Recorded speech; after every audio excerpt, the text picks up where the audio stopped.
Good morning, boys and ghouls, and welcome to another very special episode of the Subway Rat Podcast.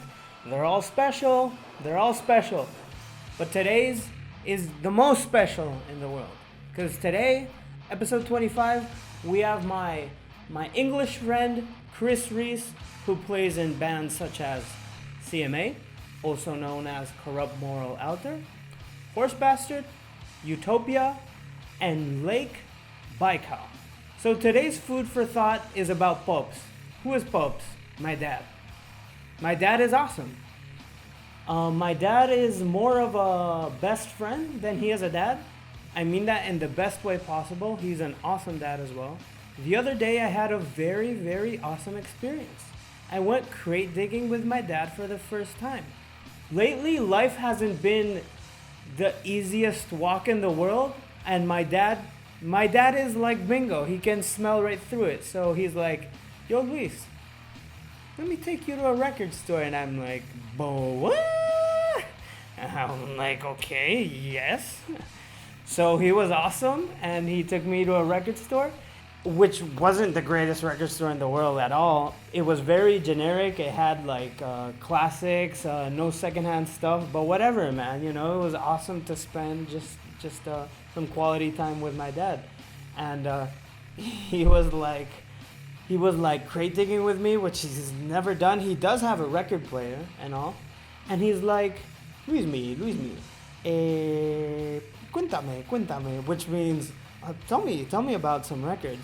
So I just like kept, there was a Slint record. I started telling him about how awesome and important this record is, not just for me, but for the whole world.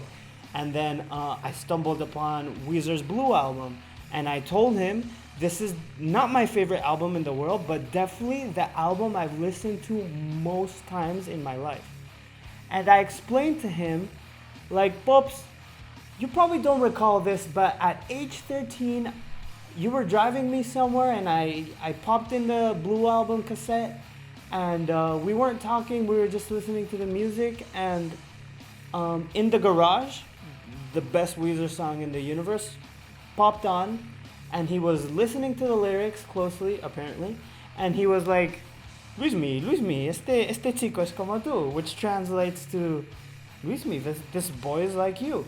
If you will, check out the lyrics to that song. It's about like, I'm just in the garage with my Kiss posters, you know, playing my guitar. So I told him about Weezer. I showed him my in the garage tattoo, because he was like, ¿Y tienes ese disco en vinilo? I'm like, no, I don't have this vinyl yet. And he's like, pues yo te lo compro. And I'm like, well, thank you. If you're gonna buy this record for me, I'm gonna buy you a record. So we obviously picked up the latest Bruce Springsteen record for him. So enough about my ramblings, because everyone is here to listen to Rhys. Without further ado, here's Rhys in the Subway Rat Podcast. My dear friend Rhys. Yeah, I think we're awesome. How's it going, man? Friend, it's very good to see you, and it's very good to see you sporting an old school teething chair. Yeah. I saw the teeth grinder guy had one in his, so I was like, I'm gonna do the same. Awesome. So you're number 2. I'm looking forward to yeah, man.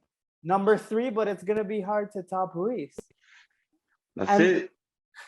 And I see you're in what seems to be I get the impression through social media, you're one of the world's coolest uncles. Yeah. Yeah, maybe. This is my girlfriend's spare room at her house. Oh, okay. This is your girlfriend's spare room. Okay. No so kids in the house. Okay. No. Oh, it just looked like it was a bunch of Okay. Yeah. Kid stuff.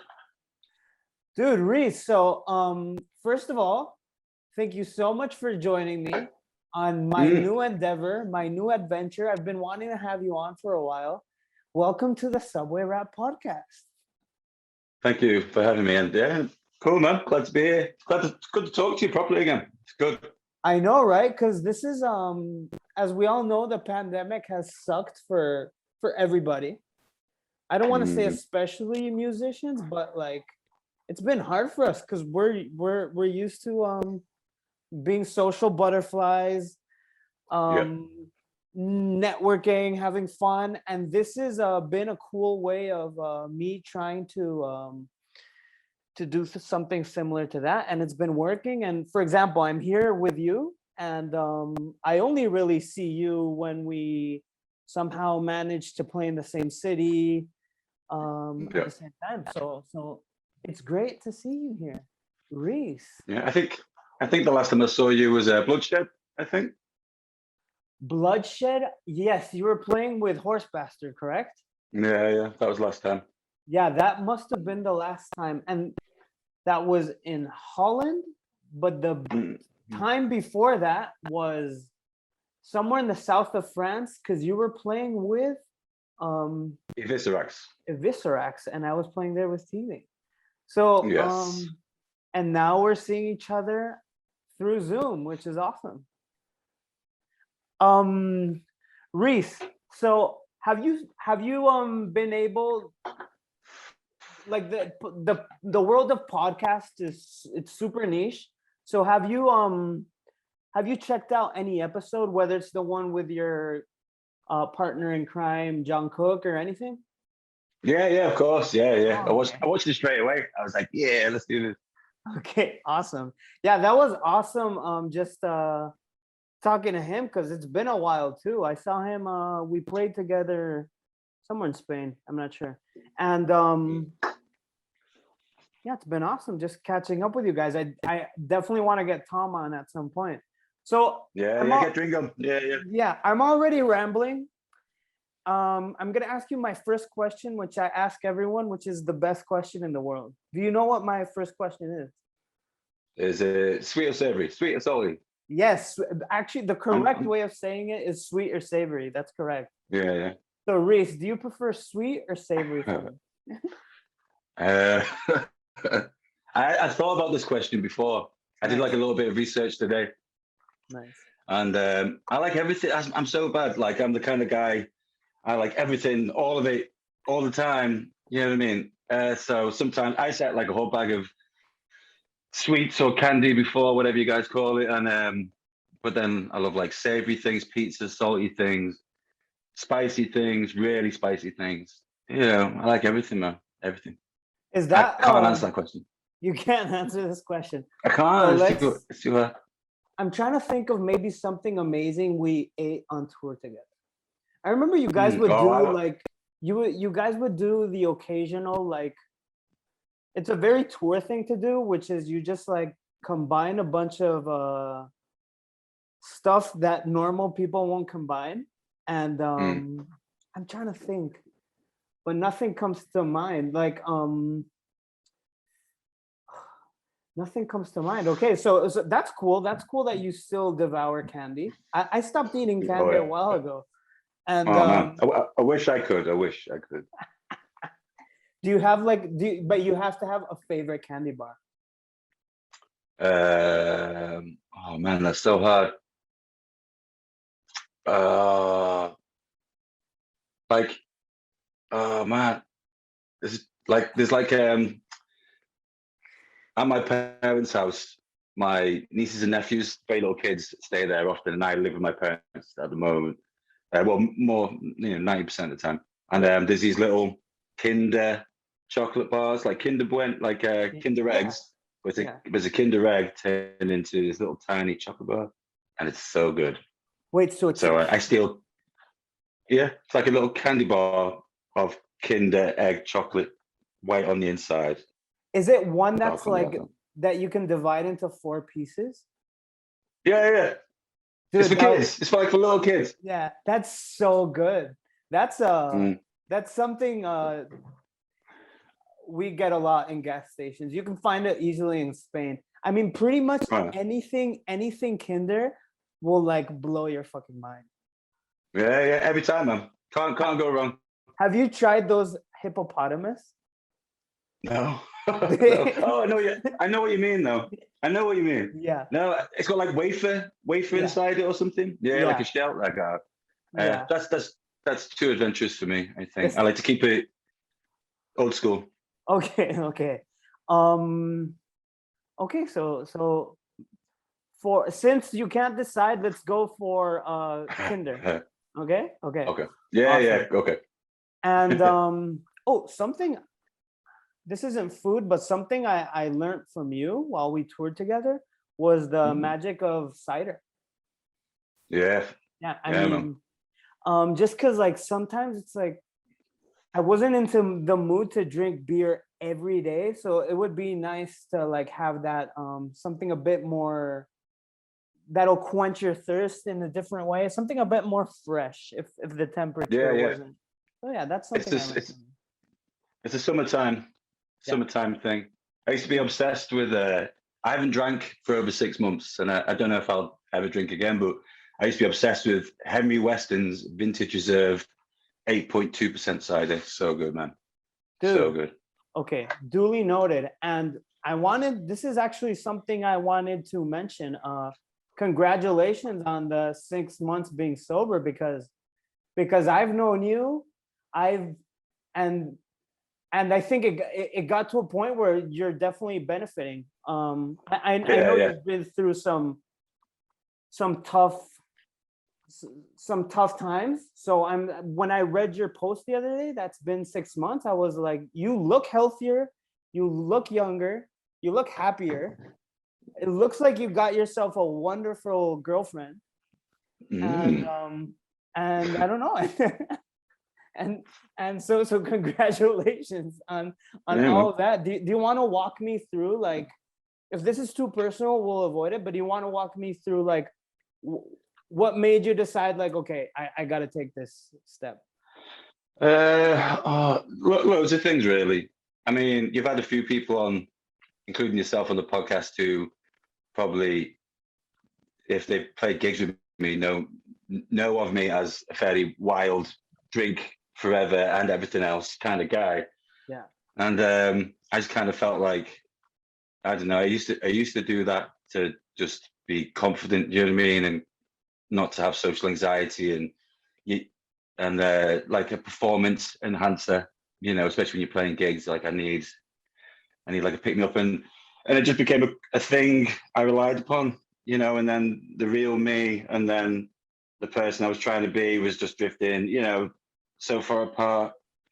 Right. And I don't know, loads of things really, just like just getting wrecked and my behavior and stuff, and just kind of jeopardizing like friendships and relationships, and putting like definitely like my family were getting like suspicious of me spending like days in bed and that sort of thing after disappearing for a while, and just things. I was managing it. I was holding down jobs. I was doing the band. I was doing it all, simultaneously. How successfully is debatable, but it just wears you down. You just think like, is life meant to be this hard? Is it meant to be, like this hard going? And it doesn't. I was making it hard, and so yeah, there's a multitude of reasons. Without going into too much detail, but like, I'm glad I finally got to where I am now. So That's awesome. Congratulations once again. On your defense, I yeah. must say, like, even though you guys would get wrecked, and I'm whatever, if we had to wake up next morning at 8 o'clock, you guys would be the first to wake up, to like carry Yeah. everything. You don't fuck around. Like, hey, if there's a time schedule or a deadline, like, Yeah, man. Maybe I'll sleep 15 minutes, but I'm like, we have shit to do. So on your defense, and I must say, you, at least my experience with you, it's always been like, you've always been like the sweetheart of the bunch. Like, you've always been you've always been very, very caring. Like, in a way, like, I remember you looking out for us. Even though you were like partying, you'd like stop by, like maybe teething. We'd be in like a little circle, and you just come. Are you guys okay? Like, can I help you out with anything or something? And then you would be like, by the way, Luis, can I bum a cigarette, please? Yeah, that's about. That sounds like me. Yeah. So overall, good, dude. I'm super pumped for you. Where are you? I know you said you're living mostly with your parents, but what city are you living in now? Well, I live most of the time. I'm currently staying with my parents while I'm saving up to get a deposit for a mortgage. Nice. This isn't very exciting, by the way. And my parents live like in this nice kind of old university town called Ormskirk near West Lancashire. I just say Liverpool because that's where I'm born, and that's like where my family lives. So I'm a friends. So I just say Liverpool. That's smart. I know this is like old men talking, but like I think it's really smart. You're saving up for a mortgage. That's well, that's another thing with the sober thing is like my future. Like fuck, I've got to think about my future. You know what I mean? Because I've never done it before. And it's like, man, I'm getting old. So yeah. Because how old are you, Rhys? I'm 36. Oh, okay. That makes sense. I'm just a year I'm younger old. than you. No, you're not. Oh, I mean, yeah, I'm a year younger than you, and that's smart. That's what was some of the best advice I ever got from my dad when I got like my first real job after college. He was like, Luis, come home, live with me for some time because he has a really nice house. I'm actually at his house right now. Yeah. And he was like, stay with me a couple of years and save up some money. And with that money, get a mortgage. And so thanks to him, he ingrained that like kind of mature chip in me. And a couple of years ago, I was able to get a mortgage at a really nice house. So, and I'm sure you're getting there by the minute, Rhys. Well, but my parents suggested the same thing your dad did, and I was like, no way, man, no. I'm gonna go sleep on a single mattress on the floor of a shitty house.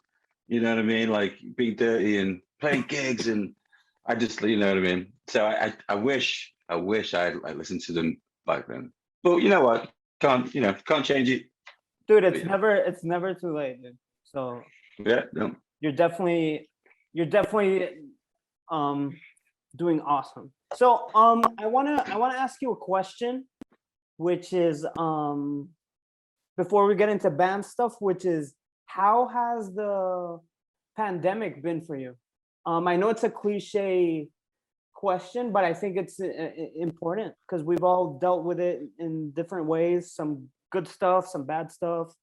Walk us through your experience, because I actually know you had COVID, right? At some point. Yeah. I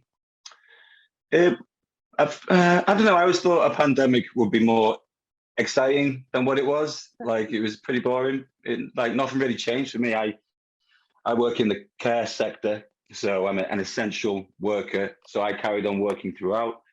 The only thing it kind of did, it was kind of positive, as it certainly helped me drinking and partying, kind of wind that all in because those avenues weren't open anymore. But yeah, I got it. It fucked me up for one day, and I was fine after that. And my family got it, which was shit. And my dad got it quite bad. My parents quite elderly, that sort of thing. But they've come out of it. Everyone's, all good. Fuck yeah. And yeah, I think you lost quite a bit of weight, right? When you went through it. Yeah, I did. Yeah, I was always like, I think again that might be a lot to do with the drinking and retaining a lot of like liquids in my body. It sounds gross, but it's true. And just kind of starting to reduce the amount of drinking, and my body started changing. I started working out at home because I was trying to fill my time, because I need to do stuff. I'm the kind of guy I have to be kept busy, and so yeah, and that really helped. So yeah, I'm back in medium t-shirts at last. So fucking yes. Yeah, that's why you're back on your old school teething shirt. Excellent. That's it. Yeah, it's gonna hold. So old school. It's gonna hold it. Okay, awesome. So. What's on your arm? What do you have on right now? I'm wearing a heart monitor. Ooh. And so. Okay. So it takes my blood pressure you might hear it beep. It beeps every hour. and takes my blood pressure. I've got high blood pressure. So probably a consequence of my former lifestyle coming back to haunt me. So yeah, that's it. Really. So I feel fine. Okay. So is this something you do? You've done this. This is a new thing for you, taking your blood pressure? Yeah, I was in hospital today, and they fit a 24-hour monitor onto me to get an idea of what my heart rate, my blood pressure is throughout the 24-hour period. Because I had an injury in work, and I had to go to a walk-in center, and they took my blood pressure there, and they're like, "Oh, is this pretty high?" And I was like, "Really?" So yeah, so okay. Okay, but you're all good. So now, yeah, so I want to talk to you about no, actually, I wanted to start talking about your bands, but no, let's go back. Let's go back in time. I want to know, because I think you're from the, correct me if I'm wrong, but like, how did you discover music? Because if my dates are correct, you lived the nu metal era like me. Yeah, man. Yeah, I've got some fucking sick nu metal era me photos. Okay. Like chains, wallet chain, beads, all that shit, spiky hair. Excellent. I was heavy into my nu metal. I'm not gonna lie. I was a big Deftones fan, especially. So let's walk down. This is always fun. Let's walk through your. Okay, you were usually the girls and guys that were more nu metal. More Deftones, just rocked like more of the Dickies vibe. And then there were people that were into like Disturbed, that would be more goth. And then and then if you were into like System of a Down, you would be like more colorful. Or System of a Down. Yeah. So what was your like whole aesthetic? Did you have a goth thing going on? Did you have a skater? No. Yeah, skater. No, can't skateboard for shit. For the first time I stood on a skateboard, I flew straight off, and then he broke the tailbone, and I was like, "Fuck that! I'm not skateboarding ever again." But I was more the fake skater. You know what I mean? Kind of baggy jeans. Okay, more of a Chino Moreno thing going on. Yeah, exactly. Yeah. Because I thought he was cool as fuck, that guy. Okay. So you would occasionally dye your hair, maybe? No, but that's a recent thing. So something but not back then. Okay. So was that your introduction to like heavier music, or did you get into stuff before that? I don't know. Like, I never really like when my friend. It's hard to say. Like, the first album I ever bought was the Batman soundtrack by Prince from a car boot sale. And like I was like, I don't know, dead young. I like Batman. I didn't know if it was going to be bad or good. You know what I mean? I was really young, and everyone just brings all their shit to like a big field and sells it out the back of their cars, and you know what I mean? So I just bought that, and I thought that was heavy. Do you know what I mean? Back when I was like 10 or whatever the fuck I was. But then as I got older, I kind of especially when you become like a tortured teenager. Right. You just become interested in seeking out the go deeper and darker, and just kind of happens. I did it all on my own. Like, a lot of my friends in school weren't really into that sort of thing. They were just like into sports, and do you know what I mean? They were more straight-laced kind of guys. Right. Excuse me. And I was just I don't know. And I'd buy like tattoo magazines, and like there's this magazine about just like alternative culture, and I hate that phrase, but but all I get subgenres of things and ways of living, and used to buy that, and just kind of you just read about stuff, and then you kind of you're searching it out from the record store before you know it. And I think like a big moment for you was, as for me, because I think most of your bands are grindcore bands. So when did you find grindcore? Like, what was that moment, or what was that band, or when did you fall in love with grindcore? Oh man, I couldn't even tell you. I don't know. Like, I actually went to see System of a Down when I was like 16, and Dillinger Escape Plan was supporting them. and I never heard. I know this isn't grind, but like this is kind of the closest thing I can think of that kind of even touches on that world. And they just started playing, and I was just like, what the fuck? Because they were supporting, and the singer jumped into the crowd and knee me in the face, and I was seeing stars, but I loved it. Do you know what I mean? Right. And then I just kind of knew there was more, extreme stuff, but it doesn't feel extreme or evil or dark or heavy. It feels quite joyful to me. It's like a, you know what I mean? I never considered it evil or scary or anything like that. So I was always surprised by a lot of my friends would be like, "Oh, that's too much for me." And I'm like, "What are you on about? Can you not hear what I'm hearing?" Do you know what I mean? Yeah. And then when I went to university, like I got introduced to a lot more music through the people I spent time with at university. So that really helped as well. Yeah, I know a lot of people that catch that tour, which was System of a Down with Dillinger Escape Plan opening it up, which is when nu metal was at its peak, and a lot of people discovered just a different side of music, like whether chaotic hardcore or however you want to call it, which Dillinger definitely had those grindy elements. And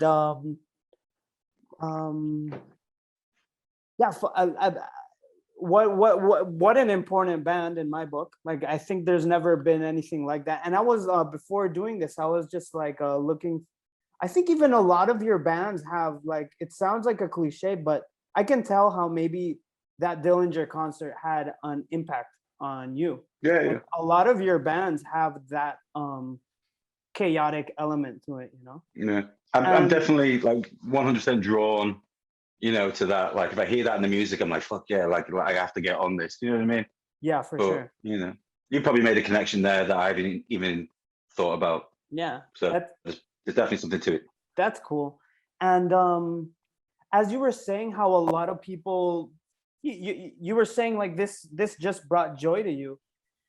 Something that caught my eye, I'm sure, like whenever you'll be playing gigs with Horsebastard or with Corrupt Moral Alter, and then people will send you pictures of the show, whatever. Something always caught my eye, which is whenever I see pictures of myself crowd surfing on people, everyone is smiling. Like have you ever noticed that when you see pictures of yourself crowd surfing, like that's considered something like violent or hurtful, but everyone in the picture is smiling. So that's that just came to mind. That's something I wanted to share. It's nice to see rows of like beaming smiles, do you know what I mean, of the audience. Yeah. And you're like, fuck yeah, you know what I mean? Yeah, definitely. Okay, so let me retrace. We were talking about this. Okay, so what was Rhys, you've had so many bands and you're in many bands.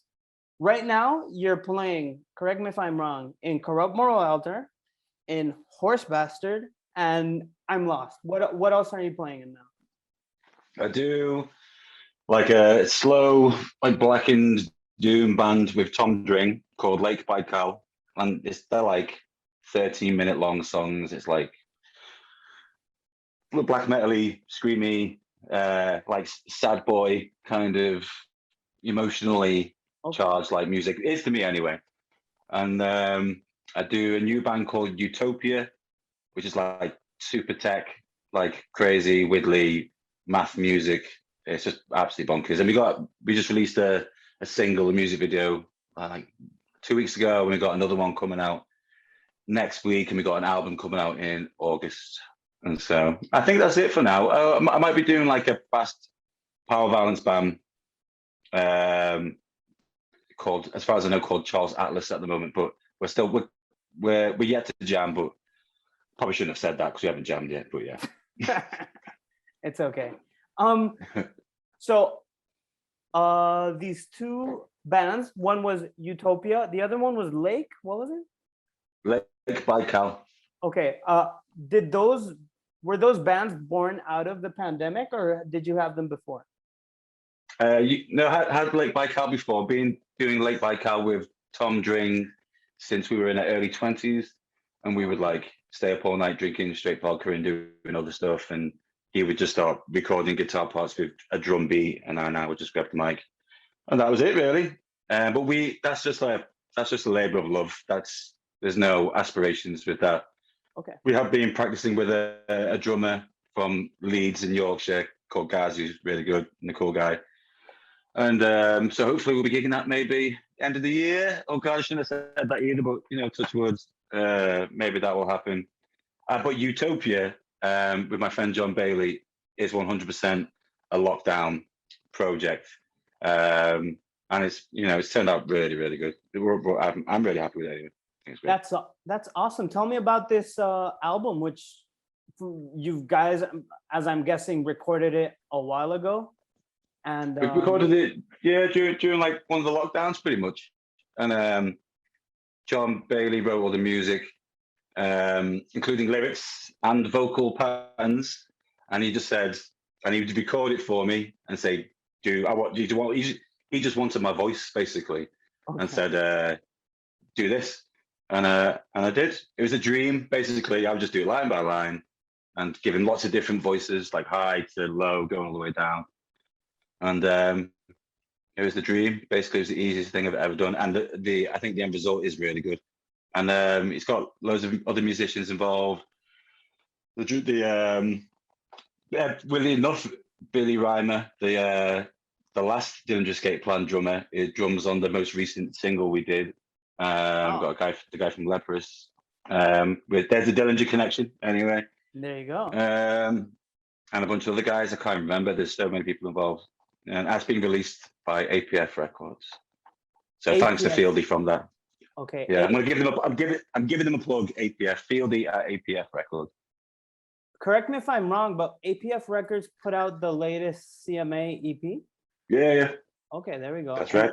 And I think John told me he might be releasing his solo stuff on there. I don't recall. Yeah, Okay. I believe so. So is this gonna be coming out on vinyl as well? Utopia, it's clear vinyl. Excellent. And you said, so this is like, you said John Bailey's like, this is his like, he's the mastermind behind this project. Yeah. Yeah. He'd love that. Yeah. Why'd you laugh? Come on, you guys. It's because it's true. Because like, it's funny when people ask me about that band, and I'm like, bro, I didn't even write the lyrics. I didn't write the arrangements for the vocals. I'm literally just the voice. Do you know what I mean? Like, right. So it's John's baby, and I want people to John Bailey's baby, and I want people to know that. You know what I mean? Don't want people thinking I'm the captain of that ship, because I am not. Dude, and when you say what? Because I don't know who John Bailey is, and what's he been involved in? Well, you won't. You won't know him. He was in my first ever band when I was in my first proper band I played shows with when I was at university, and we were a jazz grind band called Micro Sleeper, and then we kept in touch. Obviously, we'd meet up for our various mutual friends, stag do's and that sort of thing, and we just always stayed in touch. But he made a career being a touring musician for like opera singers and like classical singers. And he was like a lecturer at a university for music. So he made a living out of it. And then we just kind of come back together to do this. Awesome. That's cool. I feel like people always have you on their radar. Like you're known around the UK scene as like, yeah, that's the go-to vocalist for cool shit. Good. So, yeah, man. That's nice.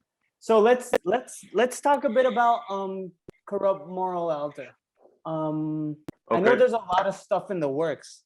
You want to tell me a bit about well, you guys put out this EP last year, which was really cool. John told me, I think you're always like handling the artwork, like seeking for like cool shit. So I really enjoyed apart from the songs, the artwork was really cool. And I appreciate when something's not digital, and I think this seems like an acrylic or oil paint. Yeah. It's this guy called Fred Stonehouse, and I kind of got onto him back in Tumblr days, and in fact I got my tattoos based upon one of his paintings. Oh, okay. So this is like years and years and years ago. And I've just always wanted to use him because I've always found his artwork quite captivating. And we just finally got around to doing it, and he licensed one out to us. It was great. Hell yeah, dude. Awesome. So now I interrupted, but please tell me what's on the horizon for CMA. We've got some shows coming up finally, starting November, like some UK festivals. We've recorded like a long industrial type song. It should have been released ages ago, but I took so long kind of writing the lyrics for it and the patterns. It was quite a difficult song to write for. And hopefully that'll be out soon. I don't know. When you say long song, is that like 8 minutes or 80 minutes? No, it's like I think it's, you know what? I'm gonna have to check now. It's longer than 10 minutes, I'm pretty sure. Okay. But it's not like half an hour or anything, but it's long for a CMA. And is it one of those songs that's like it drags out, or it's one of those songs like, wow, I can't believe that was more than 10 minutes. It passed by. I hope it's the second one. We've definitely tried. Probably one of the reasons we spent so long on it is trying to make sure that it remains interesting, and each kind of section has its own qualities. You know, it's almost like its own little song in its own right, but it should flow as a whole. So we shall see. We shall see. Yes. So we can look forward to that and some UK festivals. Anything you can tell us about, or anything that's been announced already? No. God damn it. Yeah, they've all been announced. They're all on like the Facebook page and stuff. So there's nothing extra that I'm aware of. Like literally, the guys just say, "We've got a gig on this day," and I go, "Cool," and that's it. So sometimes I don't even know where we're going when we get in the van. I just take the time off work to make sure I can do it. That's it. Awesome. And who's the guy in CMA that like handles that kind of stuff, like booking? Probably poor old Tom Dring. I would say. Okay. Because he's you know, he's an intelligent guy. He's got his shit together, and band dad. Everyone's got a band dad, haven't they? So okay, I definitely thought it was between Tom and Cookie, but yeah, that. Oh yeah, well, yeah. I think definitely, yeah. Cookie has his plate pretty full, but he's busy boy. Many years ago, you did a UK run with Magruder Grind. Tell me, do you have any cool stories? Because Magruder Grind was one of my favorite grind bands ever. Yeah, man. So any cool highlights you want to share? You know what? They're really cool guys, and as you can imagine, every show was fucking great. Do you know what I mean? It was just a totally effortless, enjoyable tour. We got looked after. The Magruder Grind guys were cool with us, easy to hang out with. We partied a few times with them.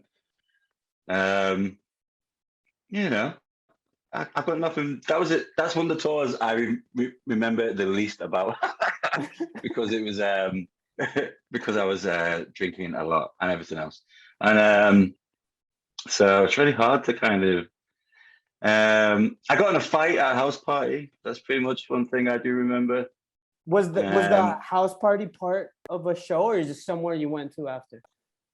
It was just somewhere we went to after. Okay, and do you recall? Everyone was there. Okay. Kind of. There was just this guy like on acid or something, and he was just like standing over me, looking at me, he's like, "Man, what?" And in the end, I was like, "What you fucking want? What you fucking want?" And the good guys were like, "Do we have to settle this?" You know? And I was like, "No, it's cool. And I just had to scream at this guy. And then I got in another fight before I left because everyone had left the house party, but just a few people remained. Of course, I was one of them. And I got into an argument with someone because they poured a drink on someone who was asleep. And I didn't like that. And then the rest of the people in the house who were trying to sleep came down and kicked me out, basically. Okay. And then I had to find back where I lived, where we were staying that night. But yeah. Okay, so this was so from when it was borderline fights. It didn't actually become a fight. Yeah. No, no fists were thrown. Okay. What, dude? Something. This is very childish of me to say, but something that bothers me, like, I've never seen a fight. I've seen a lot of fights in my life, but I've never seen a fight that lasts for more than like 6 seconds. You know, it's always, and it's always, yeah, it's always the most intense shit. It's like, sometimes I wish I could just see like a 1-minute fight. I don't even know if those things exist, you know? I watched. Go on. No, have you ever seen like a fight that's longer than 6 seconds? No. No, I've seen, like, obviously going out in Liverpool, like we see lots of fights as a teenager, but someone will get flattened eventually, and then their head will bang on the ground. Everyone's like, "Ooh," and it just kind of stops. And yeah, so it's definitely either that or a lot of people just like separate. Yeah. Okay. Now let's talk about. I'm gonna ask you a question, and I think I know what your answer is gonna be. Do you have any highlights or something you want to share about when Teething and Corrupt Moral Alter played together? Those string of dates. What was? I was thinking about this the other day, actually. And what was that last show we played? Do you remember? And we had to drop you off to the train station. Where the hell was that? That was Belgium, I believe. Was it? And I just remember it was a beautiful venue, really big courtyard. Yeah. And we'd all been drinking like Buckfast for like days and ends, so we all felt like shit. And what the promoter was, there was like two of them, like a guy and another guy. And the other guy was saying, I told him not to put this gig on. I told him no one will come. No one will come to this gig. I told him not to do it. And obviously no one came. Yeah. For some reason, that's what sticks in my head. And then I think me and John Cook got wasted. We met this random guy there. And then in the van on the way back, I was like, let's get some beers. And one of you guys were like, there are no beers or something to have. We're going now. And I was like, let's get some beers, man. Let's get some beer. That's kind of all I remember. Okay, well, that show brings a lot of memories. As you said, it was a big, nice venue. It's like a kind of venue where, I don't know, like a very popular band would play. You know? It's like you can tell they had like a good sound system, and like it was like kind of one of those venues that you're walking in and there's like a big hall, kind of looks like a hotel. And yeah, I think there was like maybe between 6 and 8 people. And yeah, apparently the excuse was Entombed AD is playing 60 miles away. I don't know if that's what it was. Yeah, I'm sure that's what it was. Yeah. And but I remember we were lucky enough because on stage, you guys dropped us not at the train station, at the airport, I believe. Or no, I don't know. But we were lucky enough. It was one of those shows where you guys were driving back home or driving to the next show, but we were ending the tour there. And it was one of those shows where I just said on stage, does anyone have a place where Teething can sleep? Oh, yeah. There was that guy. Exactly. That's super. I remember, yes. Yeah, that's super nice guy. Yeah. And I remember this is where the whole sweetheart thing comes into place. I remember you telling that guy thank you over and over again, just because you were happy we got a place to sleep, you know? And that guy cooked a mean-ass breakfast, man. Yeah. So awesome. Okay, so one thing that I thought you were going to say about that tour was we got to visit the Buckfast. Oh my God, yeah, of course. Buckfast Abbey in Buckfastleigh in Devon. Yes, lads, yes, man. Well, I don't remember. I was very hungover, man, so I was struggling that day. For the listeners, can you tell everybody what Buckfast is? Because we didn't know what it was before. Yeah. You guys. Buckfast is like a thick, viscous, tonic wine, and it's got lots of caffeine in. It's like a bottle of drugs. So it's like a bottle of wine with lots of energy drinks in it. And it's brewed by these monks. They've been doing it for like hundreds of years in this little abbey, not abbey, whatever you call it, a church, I don't know. And it's famous in the UK for mainly like Scottish people drinking it, and it's linked to antisocial behaviour and punk music. So it's like Buckfast, brewed by monks, drank by punks. Buckfast gets you fucked fast. So, and it's just one of those things, man. And once you get the taste, at first, you're like, oh, what the fuck is this? But once you get a taste of it, oh man, you love it. And you before you know it, you're drinking a whole bottle, and you're having a good time. It's like you said, it's a bottle full of drugs, pretty much. Yeah. And it has a very, you know how different kinds of alcohol will give you a different kind of drunk? Like beer will get you drunk a certain way. Jägermeister will get you drunk a certain way. Buckfast definitely will take you far and beyond all of those things. Yeah. At some point, David, the bassist in Teething, we bought a shipment of like 6 of those. We got it imported. Yeah. Well, you brought one to that show I played with the Viscera. Oh, that's right. Yeah, that's right. Yeah, and it was, I remember that, and it was really hot, and I was like, oh my god! And I was like drinking it. I drank it all in one go, pretty much. But it was like drinking blood because it was so hot. Yeah. And it's good. Thank you, by the way. Of course, that was all David's thing. So shout out to David. Yeah. Thank you to David. Thank you. Good man. Okay, there's a quick link, something I wanted to ask you about, which I think might be one of your highlights as a grindcore vocalist, which was at some point the Napalm dudes called you to fill in for Barney. So can you walk us through that? Well, but to put into context, at the time I was having a pretty like shit time in life in general at the time, and I was working a lot, working with vulnerable adults, and it's quite a hard going job. And I got an email from John from Cookie, who was on tour at the time, just saying, hey, just to give you a heads up, we might need you for a couple of shows. Would you be up for it? We'll pay you and everything. I was like, fuck yeah. I was just like fucking typing away, couldn't type fast. And I was like, yes, man, fucking too right. And he's like, okay, well, let me speak to the guys and we'll let you know. And then he said, yeah, it's happening. So sent me over the set list, and it's happening in like 7 days. I was like, fuck. So I've been listening to the set list like on the way to work, and then on the way back from work, on the bus, in the snow, and then I'll be listening to the set list like in bed, and then next thing I know, I'm getting on the plane to Munich to meet them at a gig that playing with Barney, but I was going to have a rehearsal with them during the sound check. So I had to make my own way from the airport to like the train station, then from the train station to the venue.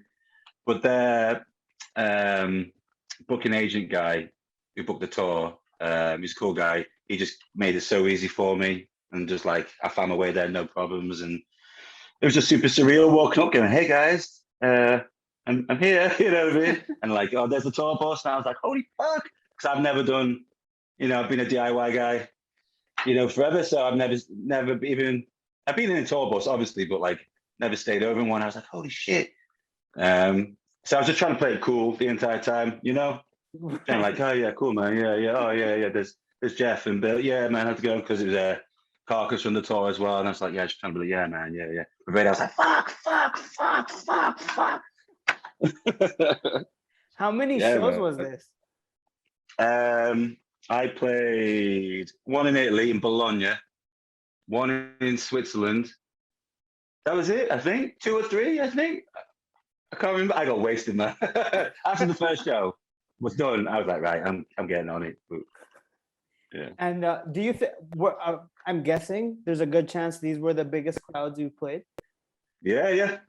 Other than like Obscene Extreme and stuff like that, and like maybe Bloodshed, but I never regularly, consecutively played to 1,000+ people ever. You know what I mean? Maybe not that many people in 2 years, let alone 2 gigs of playing in 3 different bands simultaneously. Do you know what I mean? Right. For sure. Dude, that's so surreal. Yeah, I can't.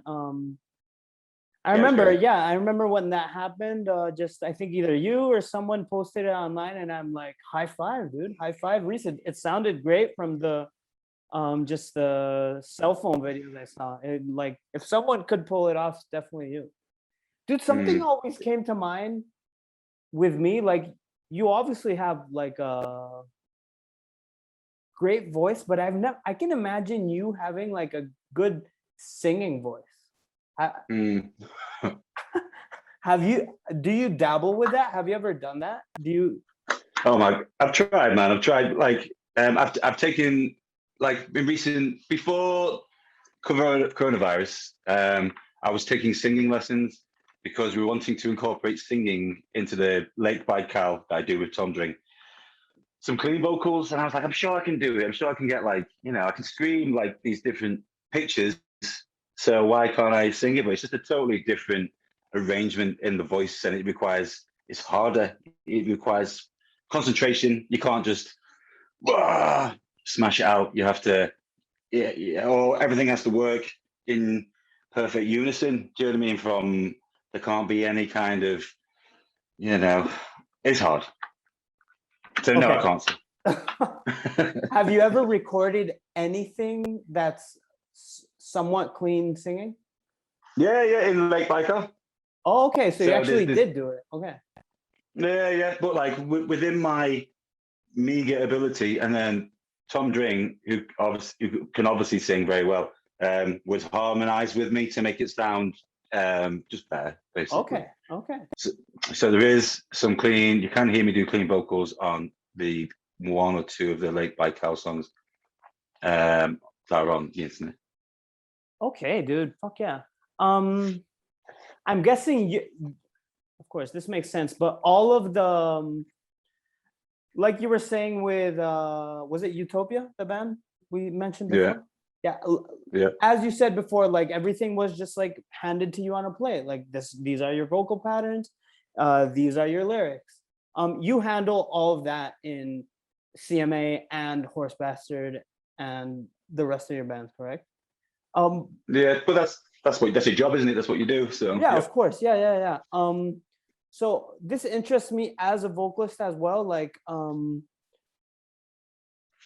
you keep like what I do is I have like a notepad with me at all times, and I'm always filling it in like pretty much every day, whether it's with a word or a cool sentence or a cool idea for a song. Is your process similar? So when it comes to time to write lyrics, like it's like, okay, I have 10,000 ideas. I'm not gonna get frustrated.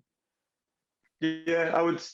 That's the way I've done it. I've got like at home at my parents. I've got drawers full of like books because I've been doing it for so long. You know what I mean? So you go through a book and you run out of spaces in the book, and and then so you move on to another book. And I've started putting everything on my phone now. So my notes and in emails, I'll email it to myself, so I can then search in my emails exactly what I'm looking for very quickly.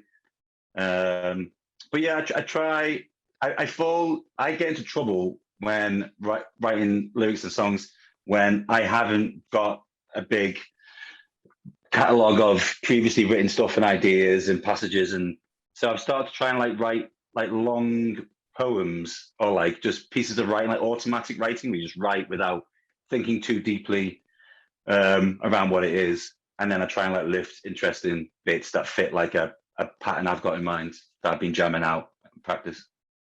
Is that what you do? Do you come up first? I'm guessing maybe you do both. First, the pattern, and then you fit words into that, or backwards? Well, sometimes like I'll have a phrase in mind, and I'll be like, "Oh, that just goes there straight away," and I can just see it where it fits in with the music. So I don't understand. Maybe like yourself, I can't play. I can't play an instrument. I don't understand music theory, or I can barely keep a beat. So I do everything like very like caveman like, and I go like it goes here like this, and but yeah. So but 9 times out of 10 I'll have a pattern. So we'll jam something out, and I'll start going like or whatever.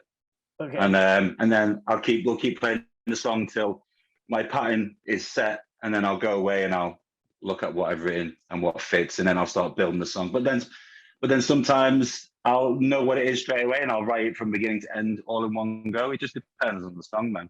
Just depends. That makes sense. And do you have like, is there a certain record or a certain 7-inch where you're like, that you've done where you're pretty proud of it, like lyric wise, yeah, not vocal wise? That's hard because with lyrics, I always look back on them because they're like little snapshots of how you were and how the world was there and then, or how you perceive the world. And when I look back at them now, I feel like I'm quite detached from that person, so I find it hard to connect with them. So, I mean, at the time when I wrote them, I probably was like, "Fuck yeah, this is the best shit I've ever done. I'm the best, yes." And then a month later, I'd be like, "Oh fuck, I'm an embarrassment. Why did I even write that? What the fuck was I thinking? Who do I think I am?" Do you know? So everything. Hopefully, the next thing I write will be the best. That's the way I was trying to think about it. Do you know what I mean? Satisfaction is the death of desire. There you go. Is it? Yeah. There you go then. Can I share with you my favorite lyric ever, just from anyone? Yeah. Do you have a favorite lyric of whether it's one of your favorite bands or something? I'm gonna share mine while you think of yours. Yeah. Okay. There you go. Mine is on Marilyn Manson's Irresponsible Hate Anthem. He says, "I wasn't born with enough middle fingers." I always thought that was That's good. so good, dude. Like, and I heard that in the late 90s, and I have yet to stumble upon something as cool. And there was something else. Does anything come to mind with you? Well, it's interesting you said the My Man's thing, because you guys posted was it either you or the teething page with regards to Pride, and you put the lyrics up, and I was reading it. It's got that same vibe as that Marilyn Manson lyric you just quoted. So it's weird that. Really? Okay, so so definitely, it came to my head straight away. It's like, oh shit, yeah, that's kind of like that. So I saw the post the other day, so it made me think. So that's interesting. That's so cool. This is also why I like doing this podcast, because maybe I'll see that Dillinger connection, and you'll see this connection you just told me, which in my subconscious, for sure. But definitely one of my favorite songwriters, more than songwriter, some of my favorite lyrics ever come from Marilyn Manson. I personally can't think of a favorite lyric. I never really listened to lyrics on things, which is probably really bad.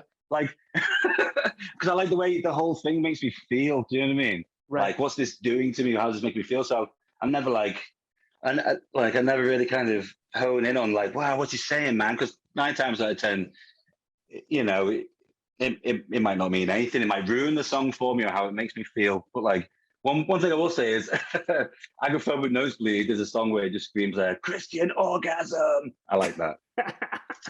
Okay, so let's do that. Christian orgasm. For Rhys. Yeah. I do recall you and me at some point at some gig just talking about how we really enjoyed Weekend Nachos lyrics. Oh yeah, man, big fan. Yeah. But again, I have no fucking idea what he's saying. It's the whole thing for me, man. You know what I mean? Gotcha. Like it's just like, fuck, this makes me want to go.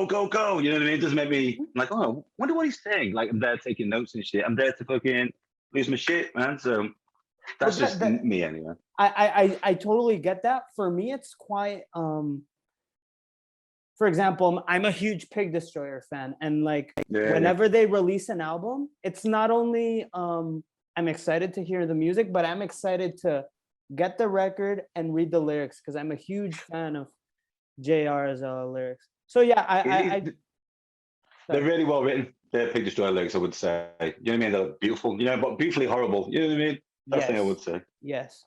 Oh man, that guy has some like outstanding one-liners. Let me see if I can think of any right now. I've probably ripped off a bunch of them.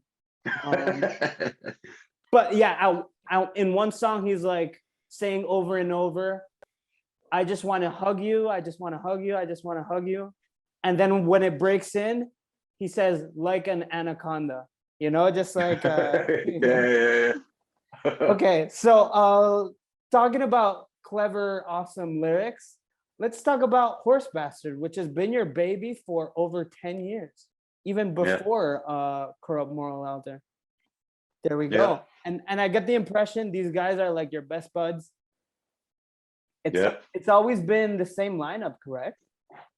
Well, no. They had I replaced a singer called John Boy, and they had a different bass player who asked me to join the band called Steve Churchill, and he would come to gigs in Leeds. I lived in Leeds in Yorkshire at the time, and Steve was a cool guy. We'd get wasted together, and he'd be like, "Hey, waiter, you come try out for my band, Horsebastard?" And I was like, "What they call?" He's like, "Horsebastard, you come down and try for my band." I was like, "I'm not going to fucking do that. Horsebastard sounds like a piece of shit, man. Sounds like a joke. Sounds like green jello or some shit." And anyway, I ended up like, "Fuck it, I'll go down and try it." And he sent me a song, and I was like, "Fuck, this is really good." And then I would get the 2-hour train journey up to just practice with them, and then be there for a couple of hours. And normally 9 times out of 10, I was meant to go back and had work the following day, but I'd stay and we'd have a house party, and that's it. And I've been in the band ever since. That's it. That's awesome. And I like, because you guys are very grindcore in your ways. Because if I'm correct, everything you put out is pretty much 7 inches. Whether it's mostly splits, right? Or am I mistaken? Yeah. No. We got one album, one LP, and then the rest are all splits with like bands we like, or that we have or we like and have a good kind of like musical understanding with. We like what they do. You know what I mean? And then but we are working on an album. It's 30 songs, nearly there. We're rehearsing it now. So hopefully that'll be soon. And then another split. There's like 5 songs for that, I think. Oh my god, I can't even remember. But with Horsebastard, there's so many songs. I have to group them together to make one song, otherwise my brain can't remember all these little songs. So yeah. But yeah, so we've got, hopefully, I don't want to touch wood, another album, a proper LP, maybe next year. So maybe, hopefully soon. You're right. I totally forgot when I was mentioning the split 7 inches. I forgot about that 10-inch, but that's cool. You guys still kept it kind of like a short format, which was a 10-inch instead of a 12-inch. And but this is awesome news. I wanted to ask you about that full length 30 songs, which sounds insane and fun. And so from what you're saying, these songs have pretty much already been written, and you just need to get into the studio. And will Tom be handling this? You know what? I don't know. I need to write my patterns and my arrangements. And with Horsebastard, the lyrics are particularly bonkers, and they're drawn from lots of different places. So that in itself will take a little while. But I can be working on that right up to recording day. That's one of the luxuries I have. Okay. As the vocalist, is I can kind of put things in stone on recording day, and then I learn that once I get the tracks. But yeah, the music's there. But who will be recording it and artwork and stuff like that? With Horsebastard, everyone gets involved with the artwork and all that sort of thing. It's not really dedicated to one person. We all kind of like get involved. All the guys are creative. And like all aspects of, releasing something physical into the world, and they like making sure they have their input. And we are all on the same page anyway with stuff like that in that band. So we shall see. It's happening. I just can't give any specifics. That's very cool. And can you spoil who this split is going to be with? If I say it and I can't tell you, can you just cut this out? Okay, I'll put a bleep on you. It's you act like you're stupid. Oh, okay, yeah, for sure. Yeah. That's awesome. That makes total sense that you guys would do that. Okay. Yeah. Okay. Yeah, I'll bleep it out. Or Yeah, instead of bleeping it out, tell me like something funny. I can put like a Cookie Monster thing, or tell it a fun sound effect you want to use. or get like you know, there's loads of YouTube videos of like Karens like kicking off on people and stuff. You act like you're stupid. Get something like that. You know what I mean? That'd be quite funny. Okay, I'll get a Karen for sure. Yeah, please. Yeah, thank you. Okay, gotcha. So your two friends, your two awesome friends in Corrupt Moral Alter, John and Tom are always busy. Is there? I think I'm just gonna reserve this question for them, but like, I wanted to ask you what Tom's up to, for example, because I talked to John recently. Like, he's still like full on 100% with his recording duties, correct? Yeah, he's actually I've been with him the last few days renovating a church that he's bought with a couple of other people we know to turn into a brand new music studio, like a proper super mega legit one. Wow. So I've been renovating it with him, tearing out, you know, church pews and that sort of thing the last 2 days. Dude, that's right. I just saw that on Facebook, and I looked, like I said, it's like Tom Vagrant and like these pictures of a church, and they talked about some renovation, and I was like, yeah, this can't be, because I didn't really read it through. I was like, yeah, this can't be the Tom I'm thinking about. Like, why would Tom get a church? You know? So okay, that totally makes sense now. Okay. Yeah, man. Fuck yeah. So that sounds amazing. He's upgrading to like a church. I can even see him doing like a full band. I don't know if he does this. This would make like full band recordings, you know, all together. I think he can and he would, but obviously you need the space, and so this is like, I'm assuming he's just developing his career. So more power to him, I say. Excellent.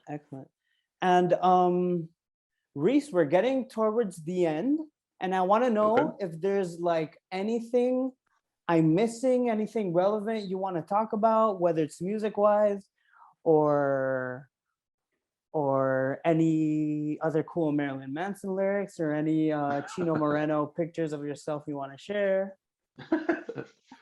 Well, no, I think I feel like I've said everything I could possibly say. I'm not a huge talker really, so I've really enjoyed this. Thank you very much for having me on. I appreciate it. It's nice to keep in touch. I do appreciate it. It's very nice. The pleasure is all mine. But before we leave, we're gonna talk about this is right up your ballpark. I'm gonna ask you the question, and I'm gonna go pee while you think about the answer, which is, okay, I want you to shout out any cool horror movies you've seen. Oh, okay. Doesn't necessarily have to be recently, and it doesn't have to be new or old. Like, I mean, it doesn't have to be like a movie from this year. It can be like a movie that was filmed in the 60s or whatever. So while I pee, think about this. Well, my memory is terrible at the moment. I have to get my laptop out then to kind of remind me. I can't remember the names of things anymore. It's driving me crazy. I don't know if that's an age thing, or my brain is scrambled from having a naughty life. But the most recent films I've seen, I guess, are like The Color in Space, excellent, Mandy, Nicolas Cage, actually, both of those, weirdly enough. I went to see, it wasn't good, but I thought it was okay. I went to see A Quiet Place 2 in the cinema. I think the fact I saw it in the cinema made it better than it was, because it was just so cool to be in the cinema again. But yeah, it's pretty silly, that film. Okay. Anything else come to mind before I mention, I comment on those? I can't think. My brain just doesn't work anymore, like stuff like this. So out of those three, I haven't seen Quiet Place 2. I watched part 1. It was unfortunate because I was looking forward to liking it, but I fell asleep. I don't know. And I went to like a really cool movie theater and everything, but I fell asleep. Yeah. That's too quiet, the film, unfortunately for you. Exactly. And Mandy, I enjoyed, but I think I need to revisit because I didn't fully understand. If there's anything to understand about it, I'm not sure. But Color Out of Space was definitely my cup of tea. Like, I really enjoyed that. And I like how Nicolas Cage is becoming like his own genre. You know, he just another one came out, which I believe is called Willy's Wonderland, which seems to have a similar vibe. So I'm all about this vibe. One of my favorite films, it's not horror, is Con Air with Nicolas Cage in. And it's just like one of the best fucking films ever, man. And it's just like, I just love it. I love the guitar solo. And the music, and it's just like, so like, America, yes, come on, fuck yeah. Dude, love it. Though I'm on board with you. I remember, of course, when I watched this movie, I'm guessing we were at a similar age. I watched it in the movie theater with my friends, so we were like, America. And so it was like a big thing for us. You know, like we were just like talking about it for weeks and weeks. Just like when Demolition Man came out, or True Lies came out. Another great film. Yeah, True Lies, another great film. But Con Air, so it was like one of those movies I watched a lot back in the day, and maybe 3 years ago, I'm like, I'm gonna pop this back in, see if it holds up. And I watched it, and it 100% holds up. It's so fucking cool, dude. The ending where after the fight at the old airport when it goes to Las Vegas, it's a tiny bit too long for me. That's the only thing I would say. It's still great. Yeah. But it's like, I'm like, okay, like, you know, this is too long. But like, yeah, I love Cyrus the Virus, Garland Green, the Steve Buscemi's character. Oh, like, yeah. And I named the CMA song after him, so it's called Garland Green. So I got Jeff Walker on to guest vocals. So yeah, I love that film, man. Amazing. What would you say is the golden era for action films? Was it then, or was it in the 80s? Yeah, I think it was then, because you had like the Rock. Do you know what I mean? Right. Nicolas Cage. Yeah. And also like, you know, like Demolition Man's a fucking amazing shout. That film is so good. Like, it's so good. Yeah, probably that era. Like True Lies. Not many people talk about True Lies, man. Such a good film. That's a really good film and a perfect blend. How good is the comedy in that film too? You know? Yeah, very funny. I got my heart rate thing is taking a read and stuff. I've got to stand still for a second. Sorry. Okay. Can you hear it? Yeah. So I've got to relax for a minute. Is your heart rate going on and on because we're talking about action films from the 90s? Yeah, it's getting the blood going, man. That's it. Now get my blood too hot. Get me hot and bothered. Okay, so this is so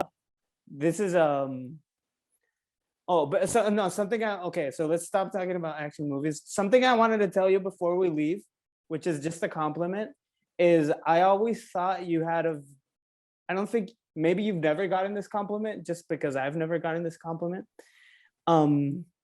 which is I think you have an excellent taste in t-shirts. Not band shirts, but when you buy like random ass shirts. For example, I remember you rocking Cats the Musical t-shirt. Yeah, I've lost that. I can't find that. I have no idea where it's gone. Fucking good. Yeah.